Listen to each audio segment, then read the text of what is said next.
ಇವತ್ತ ಕಲಬುರಗಿ ಜಿಲ್ಲೆ ನಮ್ಮ ಕಲ್ಯಾಣ ಕರ್ನಾಟಕದ ಇದು ಹೆಡ್ ಕ್ವಾರ್ಟರ್ ಇದ್ದಂಗ. ಇಂದ 2010-12ನಲ್ಲಿ ಲ್ಯಾಂಡ್ ಎಕ್ವಿಷನ್ ಮಹಾನಗರ ಪಾಲಿಕೆದವ್ರ ಮೇಲೆ ಸಿಟಿಜನ್ ಅವರು ತಮ್ದು ಲ್ಯಾಂಡ್ ಎಕ್ವಿಷನ್ ದುಡ್ಡು ಬರ್ಬೇಕಂತ ಅವರು ಕೋರ್ಟಿಗೆ ಹೋಗಿದ್ರು. ಒಂದು ವಾರದಿಂದ ಕಲಬುರಗಿ ಮಹಾನಗರ ಪಾಲಿಕೆನಲ್ಲಿ ಎಲ್ಲ ಸಿಸ್ಟಮ್ಸ್ ಮತ್ತೆ ಎಲ್ಲ ಕಂಪ್ಯೂಟರ್ಸ್ ಎಲ್ಲ ಸೀಸ್ ಮಾಡಿದ್ರು ಕೋರ್ಟ್ದವರು.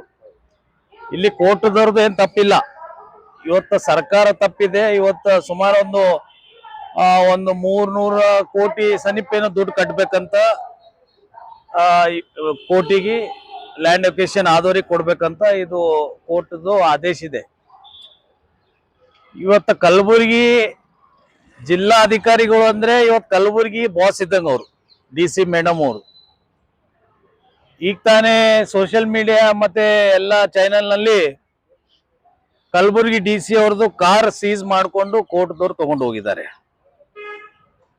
ಇವತ್ತ ಇದು ಕಲಬುರಗಿ ಜನರಿಗೆ ಮತ್ತೆ ಕಲಬುರಗಿ ರಾಜಕೀಯ ಮಾಡೋರಿಗೆ, ಕಲಬುರಗಿ ಹೋರಾಟ ಮಾಡೋರಿಗೆ, ಕಲಬುರಗಿದಾಗ ಎಲ್ಲ ಯಾರ್ಯಾರು ತಮ್ಗೆ ಲೀಡರ್ ತಿಳಿತಾರಲ್ಲ ಅವ್ರಿಗೆ ಇವತ್ತೊಂದು ದೊಡ್ಡ ಮಾರಿ ಮೇಲೆ ಇದು ಮುಖಭಂಗ ಆದಂಗ ನಮ್ಗೆ. ಯಾಕಂದ್ರೆ ಇವತ್ತು ಕಲಬುರಗಿ ಜಿಲ್ಲಾ ಅಧಿಕಾರಿಗಳು ಅಂದ್ರೆ ಇವತ್ತು ಕಲಬುರಗಿ ಬಾಸ್ ಇದ್ದಂಗ ಅವ್ರು. ಇವಾಗ ಕಲಬುರಗಿ ಜಿಲ್ಲೆನಲ್ಲಿ ಯಾವ್ದ್ರೆ ನಮ್ದು DC ಆಫೀಸ್ ಬರ್ಬೇಕಂದ್ರೆ ಇವತ್ತು DC ಮೇಡಮ್ ಅವ್ರದೇ ವೆಹಿಕಲ್ ಸೀಸ್ ಮಾಡಿ ಜನ ಇವತ್ತು ನೋಡ್ತಾ ಇದ್ದಾರೆ. ಇದ್ರ ಬಗ್ಗೆ ಹಿಂದೆ ಕಾರ್ಪೊರೇಷನ್ ಕಮಿಷನರ್ ಅವರು ಆಫೀಸ್ನು ಕಂಪ್ಯೂಟರ್ ಚೇರ್ ಸೀಸ್ ಆದಾಗ ಯಾವ ನಾಯಕರು, ಯಾವ MLA, ಯಾವ ಮಂತ್ರಿಗಳು ಮಾತಾಡಿಲ್ಲ. ಇವತ್ತ ಮಹಾನಗರ ಪಾಲಿಕೆ ಕಮಿಷನರ್ ಅವ್ರ ಮೇಲೂ ಇವತ್ತ ವಾರೆಂಟ್ ಜಾರಿಯಾಗಿದೆ. ಈಗ ತಾನೇ ನಾನು ತಿಳ್ಕೊಂಡೆ, ಇವತ್ತು DC ಮೇಡಮ್ ಅವ್ರದ್ದು ಕಾರ್ ಸೀಸ್ ಮಾಡಿದ್ದಾರೆ, ಮಹಾನಗರ ಪಾಲಿಕೆ ಕಮಿಷನರ್ ಅವ್ರಿಗೆ ವಾರೆಂಟ್ ಜಾರಿಯಾಗಿದೆ. ಇವತ್ತೊಂದು IS ಆಫೀಸರ್ ಬೇರೆ ಬೇರೆ ಡಿಸ್ಟಿಕ್ ನಿಂತ ಬರ್ತಾರೆ. ಇವತ್ತೊಂದು IS ಆಫೀಸರ್ ಅಂದ್ರೆ ಇವತ್ತು ನಮ್ಗೆ ಅವ್ರ ಬಗ್ಗೆ ಬಹಳ ಗೌರವ ಇದೆ. ಇವತ್ತು ಮಹಾನಗರ ಪಾಲಿಕೆ ಕಮಿಷನರ್ ಸಾಹೇಬರು IS ಆಫೀಸರ್ ಇದ್ದಾರೆ, ಇವತ್ತು DC ಮೇಡಮ್ ಅವ್ರನ್ನು IS ಆಫೀಸರ್ ಇದ್ದಾರೆ. ಈ ಸರ್ಕಾರದಾಗ IS ಆಫೀಸರ್ ಕೆಲಸ ಮಾಡ್ಬೇಕಂದ್ರೆ ಕಲಬುರಗಿ ಜಿಲ್ಲೆದಾಗ ಇಂಥ ಪರಿಸ್ಥಿತಿಗಳು ಬಂದಿದೆ. ಇದ್ರ ಬಗ್ಗೆ ಇಲ್ಲಿಂದ ಇದ್ದಂತ ಸರ್ಕಾರ ಇದ್ರ ಜವಾಬ್ದಾರಿ. ಇಲ್ಲಿ ಇದ್ದಂತ MLAಗಳು, ಮಂತ್ರಿಗಳು ದಯಮಾಡಿ ಕಲಬುರಗಿ ಜಿಲ್ಲೆದವ್ರ ಮೇಲೆ ಏನ್ರೆ ಸ್ವಲ್ಪ ಕಾಳಜಿ, ಏನ್ರೆ ಒಂದು IS ಆಫೀಸರ್ಸ್ ಬಗ್ಗೆ ಸ್ವಲ್ಪ ಗೌರವ ಇದ್ರೆ ಇದ್ರ ಬಗ್ಗೆ ಟೀಕೆ ಮಾಡ್ರಿ, ಇದ್ರ ಬಗ್ಗೆ ಮಾತಾಡಿ. ಇವತ್ತೇನ್ರಿ, ಇವತ್ತು DC ಅವರು ಕಾರ್ ಒಯ್ದಿದ್ದಾರೆ, ನಾಳೆ ಮಂತ್ರಿ ಅವ್ರ ಕಾರ್ ಒಯ್ತಾರೆ, ನಾಳೆ MLA ಅವ್ರ ಕಾರ್ ಒಯ್ತಾರೆ. ಬಹಳಷ್ಟು ಡಿಪಾರ್ಟ್ಮೆಂಟ್ ಇದೆ ನಮ್ ಕಲಬುರಗಿ ಹೆಡ್ ಕ್ವಾರ್ಟರ್ ನಲ್ಲಿ. ಇವತ್ತ ಕೋರ್ಟ್ದವರು ಅವರು ತೀರ್ಪೇನು ಮಾಡ್ತಾ ಇದ್ದಾರೆ, ಅವ್ರ ಕೆಲಸ ಅವ್ರು ಮಾಡ್ತಾ ಇದ್ದಾರೆ ಕಾನೂನು ಚೌಕಟ್ಟಿನಲ್ಲಿ. ಇವತ್ತ ಸರ್ಕಾರ ಕೋರ್ಟಿಗೆ ಲ್ಯಾಂಡ್ ಎಕ್ವಿಷನ್ ದವರಿಗೆ ದುಡ್ಡು ಏನ್ ಕಟ್ಟಬೇಕಾಗಿತ್ತು, ಇಲ್ಲಿ ಕುಂಭಕರ್ಣ ನಿದ್ದೆ ಮಾಡ್ತಾ ಇದೆ. ಎಚ್ಚರಿಕೆ ಆಗ್ಬೇಕು, ಜನರ ದುಡ್ಡಿದೆ ಇದು. ಇವತ್ತು ಕೋರ್ಟ್ ಜನರಿಗೆ ನ್ಯಾಯ ಕೊಡ್ತಾ ಇದೆ, ಇಲ್ಲಿನ ಸರ್ಕಾರ ನ್ಯಾಯ ಕೊಡ್ತಾ ಇಲ್ಲ, ನಿದ್ದೆ ಮಾಡ್ತಾ ಇದ್ದಾರೆ.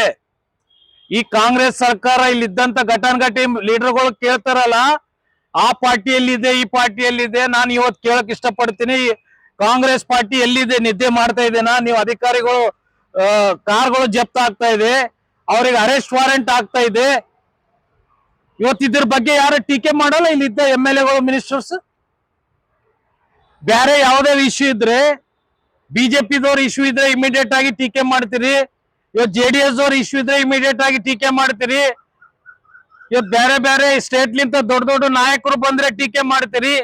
ಇವತ್ತು ಜಿಲ್ಲಾಧಿಕಾರಿಗಳದ್ದು ಕಾರ್ ಸೀಸ್ ಆಗಿದೆ, ಮಹಾನಗರ ಪಾಲಿಕೆ ಕಮಿಷನರ್ ಅವರಿಗೆ ಅರೆಸ್ಟ್ ವಾರೆಂಟ್ ಆಗಿದೆ.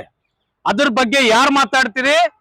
ಜನ ಮುಂದಿನ ದಿನದಾಗ ಇವರಿಗೆ ಉತ್ತರ ಕೊಡ್ತಾರೆ. ನೋಡಿ, ನಮ್ಮ ಉಸ್ತುವಾರಿ ಸಚಿವರು, ನಮ್ ಗುಲ್ಬರ್ಗ ಜಿಲ್ಲೆದು ಉಸ್ತುವಾರಿ ಸಚಿವರು ಪ್ರಿಯಾಂಕ್ ಖರ್ಗೆ ಸಾಹೇಬರು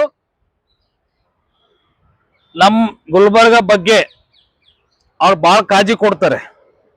ಯಾವ ವಿಷಯದಾಗೂ ಇಮಿಡಿಯೇಟ್ ಆಗಿ ಆಕ್ಷನ್ ತಗೋತಾರೆ, ಯಾವ ವಿಷಯದಾಗೂ ಇಮಿಡಿಯೇಟ್ ಆಗಿ ಟೀಕೆ ಮಾಡ್ತಾರೆ. ದಯಮಾಡಿ ಇವತ್ತು ಪ್ರಿಯಾಂಕ್ ಖರ್ಗೆ ಸಾಹೇಬ್ರ ಮೇಲೆ ಒಂದು ವಿಶ್ವಾಸ ಇದೆ. ತಮ್ಮ ಗುಲ್ಬರ್ಗ ಉಸ್ತುವಾರಿ ಮಂತ್ರಿ ತಾವು ಇದ್ದೀರಿ ಸಾಹೇಬ್ರೆ, ಇಮಿಡಿಯೇಟ್ ಆಗಿ ಜನರಿಗೆ ಉತ್ತರ ಕೊಡ್ರಿ. ಮತ್ತೆ ಇದು ಇಮಿಡಿಯೇಟ್ DC ಮೇಡಮ್ ಅವ್ರ ಕಾರು ಇವತ್ತು ಯಾವ ತರ ಸೀಸ್ ಆಗಿದೆ, ಅದೇ ತರ ಇವತ್ತು ಕೋಟಿಗೆ ಜನರದು ಲ್ಯಾಂಡ್ ಲೊಕೇಶನ್ ದುಡ್ಡು ಕಟ್ಟಿಸಿ ಸರ್ಕಾರಲಿಂದ ಇವತ್ತು ಮಹಾನಗರ ಪಾಲಿಕೆ ಕಮಿಷನರ್ ಅವ್ರ ಮೇಲೆ ಅರೆಸ್ಟ್ ವಾರೆಂಟ್ ಆಗಿದೆ. ಅದು ಇವೆರಡು ಸಮಸ್ಯೆ ಹೆಂಗ್ ಬಗೆಹರಿಸ್ತೀರಿ? ತಮ್ಮ ಮೇಲೆ ಜನರಿಗೆ ಒಂದು ವಿಶ್ವಾಸ ಇದೆ. ಇವತ್ತು ಗುಲ್ಬರ್ಗ ದೊಡ್ಡ ಹೆಡ್ ಕ್ವಾರ್ಟರ್ ಇದೆ. ಗುಲ್ಬರ್ಗದಾಗ ಇವತ್ತು ಘಟಾನುಘಟಿ ನಾಯಕರು ಇವತ್ತು ಕೇಂದ್ರನಲ್ಲಿನೂ ಇವತ್ತು ನಮ್ಮ ನಾಯಕರು ಇದ್ದಾರೆ, ರಾಜ್ಯದಾಗೂ ನಮ್ಮ ನಾಯಕರು ಇದ್ದಾರೆ. ಇದು ಏನಾಗ್ತಾ ಇದೆ ಅಂದ್ರೆ ಇದು ಇಲ್ಲಿ ರಾಜಕಾರಣಿಗಳು ರಾಜಕೀಯ ಮಾಡಬಾರ್ದು, ಆ ತರ ಪರಿಸ್ಥಿತಿ ಆಗ್ಬಿಟ್ಟಿದೆ. ದಯಮಾಡಿ ಇದ್ರ ಮೇಲೆ ಯಾವ್ದಾರೆ ಒಂದು ಸರ್ಕಾರಲಿಂದ ತೀರ್ಮಾನ ತಗೊಂಡು ಇವತ್ತು ಕಲಬುರಗಿ ಜಿಲ್ಲೆ ಇವತ್ತೆಲ್ಲ ಸೋಷಿಯಲ್ ಮೀಡಿಯಾನಲ್ಲಿ DC ಮೇಡಮ್ ಅವ್ರ ಕಾರ್ ಇವತ್ತು ಜಾಕ್ ಹಾಕೊಂಡು ಹೋಗ್ತಾ ಇದಾರೆ, ಜನ ನೋಡ್ತಾ ಇದಾರೆ. ಪಾಪ ಇವತ್ತು ಅವ್ರು ಹೆಂಗ್ ಕೆಲಸ ಮಾಡ್ಬೇಕು, ಹೆಂಗ್ ಮನೆಗೆ ಹೋಗ್ಬೇಕು. ಫೋಜಾ ತರನು ಮೇಡಮ್ ಅವ್ರ ಬಗ್ಗೆ ನಮ್ಗೆ ಬಹಳ ಗೌರವ ರೆಸ್ಪೆಕ್ಟ್ ಇದೆ. ಇವತ್ತು ರಂಜಾನ್ ನಡೀತಾ ಇದೆ, ರಂಜಾನ್ ಅಲ್ಲಿ ಅವ್ರು ರೋಜಾ ಇರ್ತಾರೆ. ಈಗ ತಾನೇ ಒಂದ್ ತಾಸು ಅರ್ಧ ತಾಸಿಂದ ಕಾರ್ ಜಪ್ತಿ ಮಾಡ್ಕೊಂಡು ಹೋಗಿದ್ದಾರೆ. ಅವ್ರ ಮನೆಗೆ ಹೆಂಗ್ ಹೋಗ್ಬೇಕು, ಇಫ್ತಾರಿ ಟೈಮ್ ಆಗ್ತಾ ಇದೆ, ಅವ್ರ ರೋಜಾ ಹೆಂಗ್ ಬಿಡ್ಬೇಕು, ಇದ್ರ ಬಗ್ಗೆ ಇಲ್ಲಿ ಇದ್ದಂತ MLAಗಳು ಮಂತ್ರಿಗಳು ಚಿಂತನೆ ಮಾಡಬೇಕು ಅಂತ ಹೇಳಕ್ ಇಷ್ಟಪಡ್ತೀನಿ. ರಾಜ್ಯದಲ್ಲಿ ಬಜೆಟ್ ನೋಡ್ರಿ, ಬಜೆಟ್ ಇಲ್ಲ ಅಂದ್ರೆ ನೀವು ಶಟರ್ ಬಂದ್ ಮಾಡ್ಕೊಂಡು ಮನೆಗೆ ಕೂಡ್ರಿ. ಜನ ಟ್ಯಾಕ್ಸ್ ಎಲ್ಲ ಜನ ಕಟ್ತಾ ಇದಾರೆ, ಜನರು ಯಾವಾಗ ನಿಂದಿರ್ತಾ ಇಲ್ಲ. ಆಫೀಸರ್ಸ್ ಎಲ್ಲ ಆಫೀಸ್ ನಲ್ಲಿ ಪರ್ಸೆಂಟೇಜ್ ಲೂಟಿ ಆಗ್ತಾ ಇದೆ. ರಾಜ್ಯ ಸರ್ಕಾರ ಹತ್ರ ದುಡ್ಡಿಲ್ಲ ಅಂದ್ರೆ ಜನ ನಗ್ತಾರೆ. ಜನರು ಇದು ಎಲ್ಲ ಕೇಳಕ ನಿಮ್ಗೆ ಅಧಿಕಾರ ಕೊಟ್ಟಿಲ್ಲ, 135 ಸೀಟ್ ಜನ ನಿಮ್ಗೆ ಗೆಲ್ಸ್ ಕಳ್ಸಿಲ್ಲ. ಜನರ ಸಲುವಾಗಿ ಜನರ ಸೇವೆ ಮಾಡಕ, ಜನರ ಕಷ್ಟ ಸುಖ ದೂರ ಮಾಡಕ ಇವತ್ತು ಸರ್ಕಾರ ಜಮೀನ್ ಮಾರ್ರಿ. ಬಹಳ ಸರ್ಕಾರ ಗವರ್ಮೆಂಟ್ ಪ್ರಾಪರ್ಟೀಸ್ ಇದೆ, ಜಮೀನ್ಗಳು ಮಾರಿ ಇವತ್ತು ಜನರಿಗೆ ಇವತ್ತು ಅನುಕೂಲ ಮಾಡಿಕೊಡ್ರಿ. ಜನರ ಹತ್ರ ಸರ್ಕಾರ ಹತ್ರ ದುಡ್ಡಿಲ್ಲ ಅಂದ್ರೆ ಜನ ಮುಂದಿನ ದಿನದಾಗ ನಿಮ್ಗೆ ಏನ್ ತೀರ್ಪು ಕೊಡ್ಬೇಕು 100% 2028ದಾಗ ತೀರ್ಪು ಕೊಡ್ತಾರೆ ಅಂತ ಹೇಳಕ್ ಇಷ್ಟಪಡ್ತೀನಿ. ಇವತ್ತು ನೋಡ್ರಿ, ಅಲ್ಲಿ ಹುಬ್ಳಿ ಧಾರವಾಡನಲ್ಲಿ ಇವತ್ತು ಲಕ್ಷಾನ್ ಗಂಟ್ಲೆ ಯುವಕರು ರಸ್ತೆಗೆ ಇಳಿದಿದ್ದಾರೆ. ಇವತ್ತು ಯುವಕರ ಪರಿಸ್ಥಿತಿ ನಮ್ ಕರ್ನಾಟಕದಾಗ ಯುವಕರು ಅಂದ್ರೆ ನಮ್ ಶಕ್ತಿ, ದೊಡ್ಡ ಶಕ್ತಿ ಇದೆ. ಇವತ್ತು ನಮ್ ಯುವಕರ ಪರಿಸ್ಥಿತಿ ಏನಿದೆ, ಇಲ್ಲಿ ಧಾರವಾಡ ಹುಬ್ಳಿನಲ್ಲಿ ರಸ್ತೆಗೆ ಇಳ್ಕೊಂಡಿದಾರ್ರಿ. ಇವತ್ತು ಅವರಿಗೆ ಉದ್ಯೋಗ ಸಿಗ್ಬೇಕು, ಜಾಬ್ ಸಿಗ್ಬೇಕಂತ ಡಿಗ್ರಿ ಮಾಡಿ ಇವತ್ತು ಯುವಕರು ಮನೆಯಾಗ ಕೊಡ್ತಿದ್ದಾರೆ. ಇದೇ ಸರ್ಕಾರ ಡಿಗ್ರಿ ಆದವ್ರಿಗೆ 3-4 ಸಾವಿರ ರೂಪಾಯಿ ಕೊಡ್ತು, ಜಾಬ್ ಕೊಡ್ತು ಅಂತ ಎಲ್ಲ ಭರವಸೆ ಕೊಟ್ಟಿದ್ದು ಸರ್ಕಾರ. ಇವತ್ತು ಎಲ್ಲಿದೆ ರೀ? ಸ್ವಲ್ಪ ದಿನ ನೀಡಿರಿ, ಎಲ್ಲ ಜಿಲ್ಲೆದಾಗ ಜನ ಹಿಂಗೆ ರೋಡ್ ಮೇಲೆ ಇರ್ತಾರೆ ಸರ್ಕಾರ ವಿರೋಧ ಅಂತ ಹೇಳಕ್ ಇಷ್ಟಪಡ್ತೀನಿ.